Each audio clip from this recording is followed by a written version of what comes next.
సత్తెనపల్లి టీడీపీలో కీలక పరిణామం చోటు చేసుకుంది. తనకు సీట్ ఇవ్వాలంటూ ఒంటరిగా సభలు సమావేశాలు పెట్టుకుంటున్న కోడెల కుమారుడు శివరాం టీడీపీ నేతలతో కలిశారు. గుంటూరులోని పల్నాడు జిల్లా టీడీపీ అధ్యక్షుడు జీవి ఆంజనేయుల ఇంట్లో సత్తెనపల్లి టీడీపీ అభ్యర్థి కన్నా లక్ష్మీనారాయణ ఇతర నేతలతో భేటీ అయ్యారు.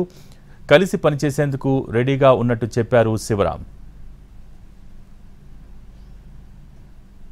చేసి మళ్ళీ ఎన్నికలు గెలవాలనేటువంటి ఒక ప్రయత్నం, దాంట్లో భాగమే ఇవాళ ఈ పెన్షన్ డిస్ట్రిబ్యూషన్ విషయం.